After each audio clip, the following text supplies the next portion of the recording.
तल्ली दुर्गा भवानी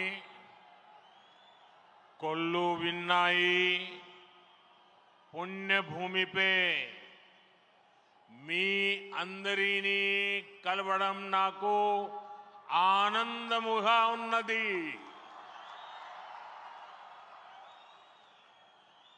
आंध्र प्रदेश के राज्यपाल सैयद अब्दुल नजीर जी, मुख्यमंत्री, मेरे मित्र श्री चंद्रबाबू नायडू जी, केंद्रीय कैबिनेट के मेरे सहयोगी मंत्रीगण, डिप्टी सीएम ऊर्जावान पवन कल्याण जी, राज्य सरकार के मंत्रीगण, सभी सांसद और विधायकगण और आंध्र प्रदेश के मेरे प्यारे भाइयों और बहनों, आंध्र प्रदेश गवर्नर सैयद अब्दुल नजीर गारू, मुख्यमंत्री ना मित्रुलु चंद्रबाबु नायडू गारू, కేంద్ర మంత్రివర్గంలో నా సహచర మంత్రులు, డిప్యూటీ ముఖ్యమంత్రి శక్తివంతుడు పవన్ కళ్యాణ్ గారు, రాష్ట్ర మంత్రులు, ఎంపీలు, ఎమ్మెల్యేలు మరియు ఆంధ్రప్రదేశ్ రాష్ట్రానికి చెందిన నా ప్రియమైన సోదర సోదరీమణులారా, आज जब मैं इस अमरावती की पुण्य भूमि पर खड़ा हूं तो मुझे केवल एक शहर नहीं दिख रहा, मुझे एक सपना सच होते दिख रहा है। एक नया अमरावती, एक नया आंध्र। अमरावती वो धरती है जहां परंपरा और प्रगति दोनों साथ चलते हैं, जहां बौद्ध विरासत की शांति भी है और विकसित भारत के निर्माण की ऊर्जा भी है। आज यहां करीब 60,000 करोड़ रुपए के प्रोजेक्ट का शिलान्यास और लोकार्पण किया गया है।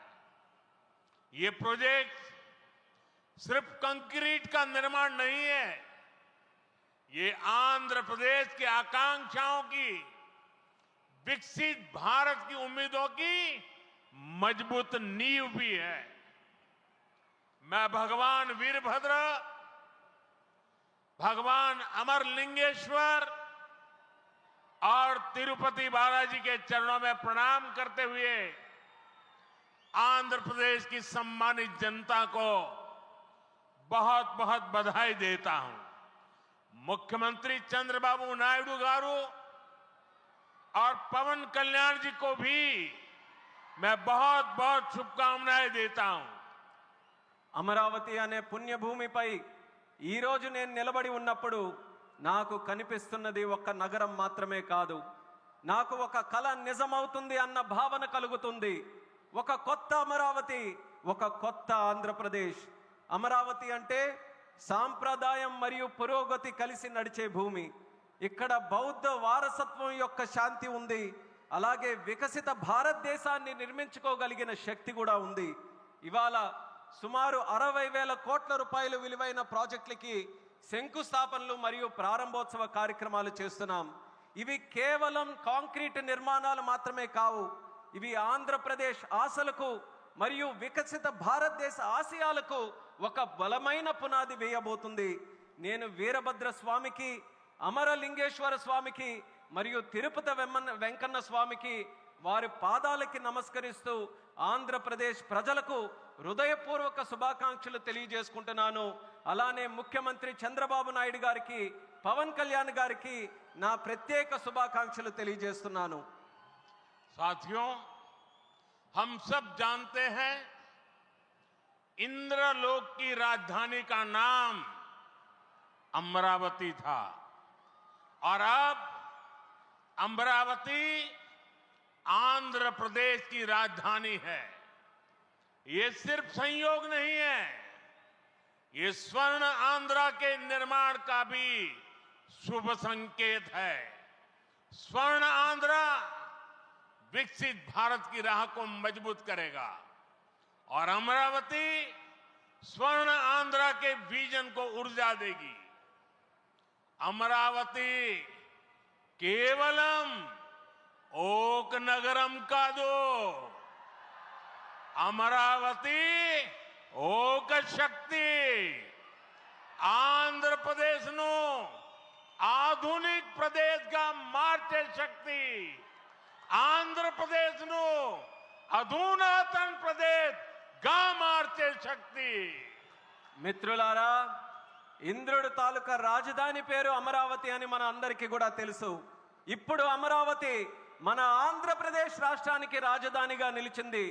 ఇది కేవలం యాదృచ్ఛికం కాదు, ఇది స్వర్ణ ఆంధ్రప్రదేశ్ రాష్ట్ర నిర్మాణానికి శుభ సూచకం అనేది తెలియజేస్తున్నాను. స్వర్ణాంధ్ర వికసిత భారతదేశ సంకల్పానికి బలమిస్తుంది. అలానే అమరావతి మన స్వర్ణాంధ్ర విజన్ కు శక్తినిస్తుంది. అమరావతి అంటే కేవలం ఒక నగరం కాదు, అమరావతి ఒక శక్తి. ఆంధ్రప్రదేశ్ కు ఆధునిక ఆంధ్రప్రదేశ్ గా అధునాతన ఆంధ్రప్రదేశ్ గా మార్చే శక్తి అని తెలియజేస్తున్నాను. साथियों, अमरावती एक ऐसा शहर होगा जहां आंध्र प्रदेश के हर नौजवान के सपने साकार होंगे। Information technology, artificial intelligence, green energy, clean industry, शिक्षा और स्वास्थ्य, आने वाले कुछ सालों में इन सारे सेक्टर में अमरावती एक लीडिंग सिटी बनकर खड़ा होगा। इन सारे सेक्टर्स के लिए जो भी इंफ्रास्ट्रक्चर जरूरी होगा, केंद्र सरकार उसे रिकॉर्ड स्पीड से पूरा करने में राज्य सरकार की पूरी मदद कर रही है। మిత్రులారా, అమరావతి అనేది ప్రతి ఆంధ్ర యువకుడి కలలు నిజమయ్యే నగరంగా తయారవబోతుంది. Information technology, artificial intelligence, green energy, clean industries, విద్య, ఆరోగ్య రంగాల్లో రానున్న రోజుల్లో అమరావతి దేశంలోనే ప్రధాన నగరంగా నిలవబోతుంది. ఈ రంగాల కోసం అవసరమైన మౌలిక వసతులు నిర్మించడానికి కేంద్ర ప్రభుత్వం రికార్డ్ స్పీడ్తో పనులు పూర్తి చేయడానికి రాష్ట్ర ప్రభుత్వానికి సంపూర్ణ సహకారం అందించబోతుందని తెలియజేస్తున్నాను. अभी हमारे चंद्रबाबू जी टेक्नोलॉजी को लेकर के मेरी भारी तारीफ कर रहे थे, लेकिन मैं आज एक रहस्य बता देता हूं। जब मैं गुजरात में नया मुख्यमंत्री बना तो मैं बाबू हैदराबाद में बैठ करके किस किस प्रकार के इनिशिएटिव ले रहे हैं उसका बड़ा बारीकी से अध्ययन करता था और मैं उसमें से बहुत कुछ सीखता था और उसे आज मुझे लागू करने का अवसर मिला है। मैं लागू कर रहा हूं। ఇప్పుడు చంద్రబాబు గారు మీ అందరి ముందు నాకు టెక్నాలజీ నాతో మొదలైందన్నట్టుగా ప్రశంసిస్తున్నారు.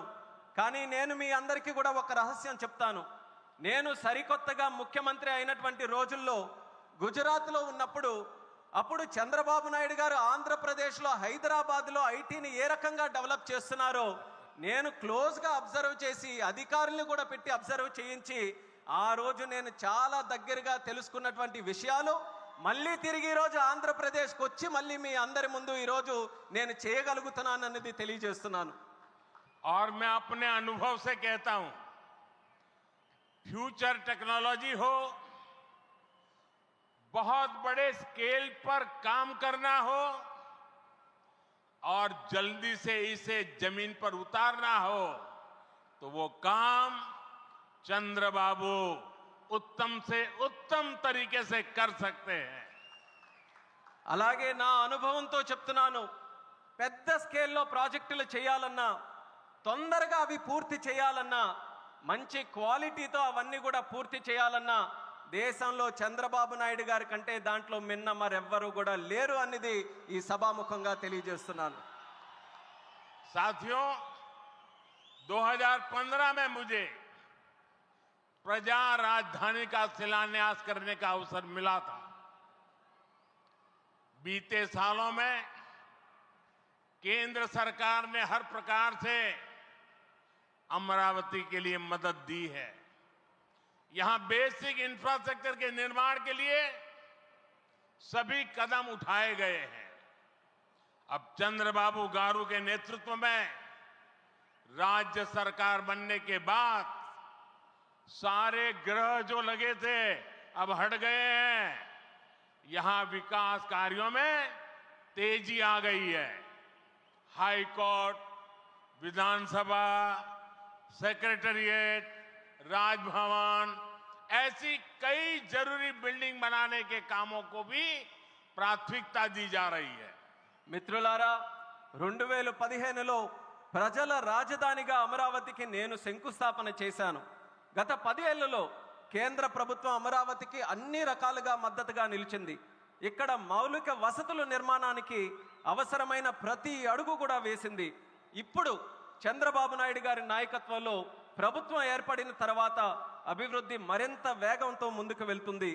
ఇక్కడ హైకోర్టు, అసెంబ్లీ, సచివాలయం, రాజ్భవన్ వంటి అవసరమైన నిర్మాణాలకు ప్రస్తుతం ప్రాధాన్యత ఇస్తుంది. साथियों,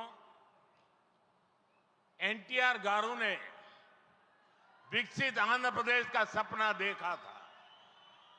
हमें मिलकर अमरावती को, आंध्र प्रदेश को विकसित भारत का ग्रोथ इंजन बनाना है। हमें एनटीआर गारू का सपना पूरा करना है। चंद्रबाबू गारू, ब्रदर पवन कल्याण, इदी मनमू చెయ్యాలి, ఇది మనమే చెయ్యాలి. మిత్రులారా, ఎన్టీఆర్ గారు వికసిత్ ఆంధ్రప్రదేశ్ కోసం కల కన్నారు. మనమందరం కలిసి అమరావతి మరియు ఆంధ్రప్రదేశ్ని వికసిత భారతదేశానికి గ్రోత్ ఇంజిన్గా తయారు చేయాలి. మనం ఎన్టీఆర్ గారి కలల్ని నిజం చేయాలి. నారా చంద్రబాబు నాయుడు గారు, అలాగే సోదరులు పవన్ కళ్యాణ్ గారు, ఇది మనం చేయాలి, ఇది మనమే చేయాలి. साथियों, बीते 10 सालों में भारत ने देश में फिजिकल, डिजिटल और सोशल इंफ्रास्ट्रक्चर पर विशेष बल दिया है। भारत आज दुनिया के उन देशों में शामिल है जहां का इंफ्रास्ट्रक्चर तेज गति से आधुनिक हो रहा है। इसका फायदा आंध्र प्रदेश को भी मिल रहा है। आज भी रेल और रोड से जुड़े हजारों करोड़ के प्रोजेक्ट आंध्र प्रदेश को मिले हैं। మిత్రులారా, గత 10 ఏళ్లలో భారతదేశం ఫిజికల్, డిజిటల్ మరియు సోషల్ ఇన్ఫ్రాస్ట్రక్చర్ పై ప్రత్యేక దృష్టి సారించింది. ఇప్పుడు భారత్ ప్రపంచంలో అత్యంత వేగంగా మౌలిక వసతులు అభివృద్ధి చెందుతున్నటువంటి దేశాల్లో ఒకటిగా నిలుచుంది. ఇది ఆంధ్రప్రదేశ్కు కూడా ప్రయోజనంగా మారబోతుంది. ఈ రోజు కూడా రైల్ మరియు రోడ్డు ప్రాజెక్టులలో రాష్ట్రానికి వేల కోట్ల రూపాయలు కేంద్రం తరపున అందించడం జరుగుతుంది. यहां आंध्र प्रदेश में कनेक्टिविटी का नया अध्याय लिखा जा रहा है। इन प्रोजेक्ट से एक जिले से दूसरे जिले की कनेक्टिविटी बढ़ेगी, आसपास के राज्यों से कनेक्टिविटी बेहतर होगी। इससे किसानों के लिए बड़े बाजार तक फसल पहुंचाना आसान होगा और उद्योगों के लिए भी सुविधा होगी। टूरिज्म सेक्टर को और तीर्थ यात्राओं को बल मिलेगा। जैसे रेनीगुंटा नायडूपेटा हाईवे से तिरुपति बालाजी के दर्शन आसान होंगे। लोग बहुत कम समय में वेंकटेश्वर स्वामी के दर्शन कर पाएंगे। ఆంధ్రప్రదేశ్లో కనెక్టివిటీకి ఒక కొత్త అధ్యాయం మొదలవబోతుంది. ఈ ప్రాజెక్టులతో ఒక జిల్లాకు మరొక జిల్లాకు కనెక్టివిటీ పెరుగుతుంది. పక్క రాష్ట్రాలతో కూడా అనుసంధానం ఏదైతే ఉందో అది కూడా మెరుగు కాబోతుంది. ఈ ప్రాజెక్టుల వల్ల రైతులకి పెద్ద మార్కెట్లకు తక్కువ సమయంలో తమ పంటని తీసుకొని వెళ్ళడానికి సులభం అవుతుంది. అలాగే ఉద్యోగస్తులు మరియు పారిశ్రామికులు కూడా సౌకర్యం కలుగుతుంది. పర్యాటకం, తీర్థయాత్రలకి ఆ రంగాలకి కూడా ఉపయోగపడుతుంది. ఉదాహరణకు రేణుగుంట నుంచి నాయుడుపేట కొత్త హైవే ఏదైతే ఉందో దాని ద్వారా తిరుపతి వెంకన్న స్వామి వారి దర్శనం చాలా సులభంగా మనకు అవుతుంది. తక్కువ సమయంలో ప్రజలు ఆ స్వామి వారిని దర్శనం చేసుకొని ఆ అవకాశం పొందుతారని కూడా తెలియజేస్తున్నాను. साथियों, दुनिया में जो भी देश तेजी से विकसित हुए हैं उन्होंने अपनी रेलवे पर बहुत अधिक बल दिया। बीता दशक भारत में रेलवे के ट्रांसफॉर्मेशन का रहा। भारत सरकार ने आंध्र प्रदेश में रेलवे के विकास के लिए रिकॉर्ड पैसे भेजे हैं। वर्ष 2009 से 2014 तक आंध्र प्रदेश और तेलंगाना के लिए रेलवे का कुल बजट 900 करोड़ रुपए से भी कम था, जबकि आज सिर्फ आंध्र का ही रेल बजट 9000 करोड़ रुपए से ज्यादा का है, यानी करीब 10 गुना से ज्यादा की बढ़ोतरी हुई है। మిత్రులారా, ప్రపంచంలో వేగంగా అభివృద్ధి చెందిన దేశాలు ఏవైతే ఉన్నాయో అవన్నీ కూడా తమ రైల్వే మీద చాలా ప్రాముఖ్యత సారించారు. గత దశాబ్దంలో భారతదేశంలో కూడా రైల్వే మీద ఎక్కువగా పరివర్తన జరిగింది. కేంద్ర ప్రభుత్వం ఆంధ్రప్రదేశ్ రైల్వే అభివృద్ధికి కూడా రికార్డు స్థాయిలో నిధులు మంజూరు చేయడం జరిగింది. 2009 నుంచి 14 వరకు ఆంధ్రప్రదేశ్ మరియు తెలంగాణ కలిసి ఉన్నప్పుడు రాష్ట్రం తాలూకా బడ్జెట్ కేవలం 900 కోట్లు కూడా ఉండేది కాదు.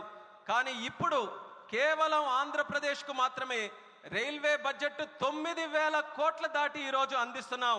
అంటే ముందు కంటే 10 రెట్లు ఎక్కువ బడ్జెట్ అభివృద్ధి జరుగుతుందని తెలియజేస్తున్నాను. साथियों, रेलवे के बढ़े हुए बजट से आंध्र प्रदेश में रेलवे का 100% इलेक्ट्रिफिकेशन हो चुका है। यहां 8 जोड़ी आधुनिक वंदे भारत ट्रेनें चल रही है। साथ ही आधुनिक सुविधाओं वाली अमृत भारत ट्रेन भी आंध्र प्रदेश से होकर गुजरती है। बीते 10 साल में आंध्र प्रदेश में 750 से अधिक रेल फ्लाईओवर और अंडरपास बनाए गए हैं।